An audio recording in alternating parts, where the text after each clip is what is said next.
নমস্কার বন্ধুরা, আজ আমি চলে এসেছি আরেকটা রেসিপি নিয়ে। আজকে আমি একটা স্ন্যাক্সের রেসিপি বানাচ্ছি। আজকে বানাবো ফিশ বল। সেই জন্য আমি কাতলা মাছকে, সবসময় যে ভেটকি মাছের করতে হবে এর কোনো মানে নেই, আমরা কিন্তু কাতলা মাছেরও বানিয়ে থাকি, তাই সেটাই আপনাদের সাথে শেয়ার করছি। কাতলা মাছ 2 পিস নিয়ে নিয়েছি, এটা বড়ো সাইজের পিস। এটাকে একটুখানি সেদ্ধ করে নিয়েছি লবণ দিয়ে, ছাড়িয়ে নিয়েছি ভালো করে। ওগুলো আমি দেখাইনি, কারণ এত বড় ভিডিও কেউ দেখে না, ছোটো ভিডিও মানুষ দেখতে চায় না, বড় ভিডিও করে কি লাভটা কি। ছাড়িয়ে নিয়েছি মাছটা। এদিকে এখানে পেঁয়াজ কেটে নিয়েছি, 3টে পেঁয়াজ নিয়েছি বড় সাইজে, ছোটো ছোটো করে কেটে নিয়েছি। আলু সেদ্ধ করে নিয়েছি, যার যতটা মানে যতজনের করবেন তত সেই হিসেবে আলুটা দেবেন। আর ঝালটা তো স্বাদ মতো, যে যেমন ঝাল খাবেন সেরকম। আমি কাঁচা লঙ্কা আমি একটু বেশি করে কুচিয়েছি, কারণ আমরা একটু ঝালটা বেশি খাবো। আর এখানে আদা রসুনের একটা পেস্ট তৈরি করে নিয়েছি। কড়াইতে সর্ষের তেল দিয়ে দিয়েছি, এর মধ্যে বার তেলটা গরম হয়ে গেছে। কোচানো পেঁয়াজটা আর কোচানো লঙ্কাটা একবারেই দিয়ে দিচ্ছি।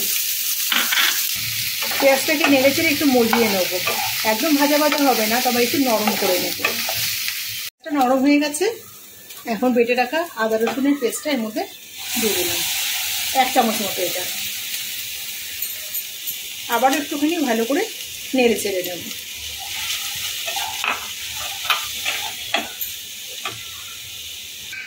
একটু নেড়ে চেড়ে নিয়েছি, এখন এর মধ্যে দিয়ে দেবো স্বাদ মতো লবণ,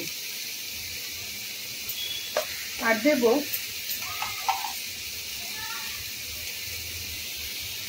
এটা মশলা।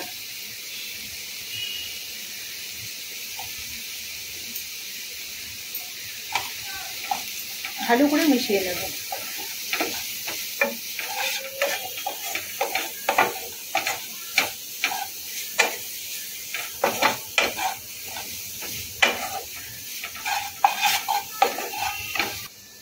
এখন মাছটাকে এর মধ্যে দিয়ে দেবো। মাছটাকে দিয়েও ভালো করে নেড়ে চেড়ে নিয়েছি। এবার সেদ্ধ করে রাখা আলুটাকে হাত দিয়ে এইভাবে চটকে দিয়ে দেবো।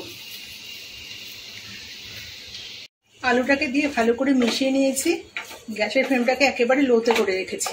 এবার এটাকে মিনিট 5 সময় ধরে একদম শুকনো শুকনো করে নেব। একটা জল জল একটা ভাব রয়েছে তো, সেটা কিন্তু যাতে একেবারে শুকনো হয়ে যায়, না হলে কিন্তু বলগুলোকে বানানো যাবে না। একেবারে শুকনো শুকনো করে টানিয়ে নিয়েছি। এটাকে থালার মধ্যে তুলে ঠান্ডা করবো, থালার মধ্যে তুলে নিচ্ছি। ঠান্ডা হয়ে গেছে, এবার ফিশ বলগুলোকে বানিয়ে নিচ্ছি। এই যেভাবে ছোটো ছোটো করে বানিয়ে নিচ্ছি। আর এখানে একটুখানি কর্নফ্লাওয়ার গুলে নিয়েছি। কর্নফ্লাওয়ারের বদলে ময়দা গুলে নিলেও হবে। এর মধ্যে আগে চুবিয়ে নেব। ব্রেড ক্রাম্বস নিয়েছি, ব্রেড ক্রাম্বস নিয়ে এটাকে ভালো করে মেখে নেব। এভাবে আমি সবগুলোকে বানিয়ে নেব। ফিশ বলগুলো বানানো হয়ে গেছে। আমি একটু বড় সাইজে করেছি, কারণ বাড়িতে খাওয়ার জন্য তো। কেনা জিনিসগুলো যেমন খুব ছোট ছোট হয়, এত ছোট বানিয়ে কি করব, মুখেই লাগবে না। কড়াইতে তেল বসিয়ে দিয়েছি, তেলও গরম হয়ে গেছে। এবার একটা একটা করে ছেড়ে দেব,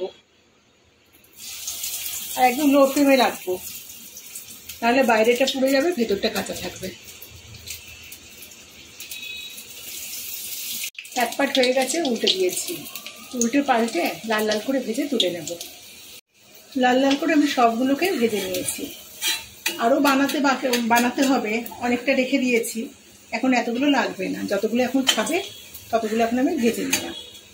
তো বন্ধুরা, 2 পিস মাছ থাকলে বাড়িতে কিন্তু খুব সহজেই বাচ্চাদের বায়না মেটানো যায়, বা সন্ধ্যাবেলায় স্ন্যাক্স হিসেবে কিন্তু দিব্যি খাওয়া যায়। বাচ্চারা কিন্তু হাসি মুখে খেয়ে নেবে, আর খেতেও কিন্তু খুব টেস্টি হয়। তো এইভাবে কিন্তু বাচ্চাদেরকে দিব্যি বানিয়ে দেওয়া যায়। তো রেসিপিটা কেমন লাগলো অবশ্যই কমেন্টে জানাবেন। রেসিপিটা ভালো লেগে থাকলে একটা লাইক দেবেন বন্ধুরা। ইদানিং আপনারা কিন্তু একদমই লাইক দিচ্ছেন না। আর নতুন বন্ধুরা চ্যানেলটাকে সাবস্ক্রাইব করে আমার পাশে দেখুন।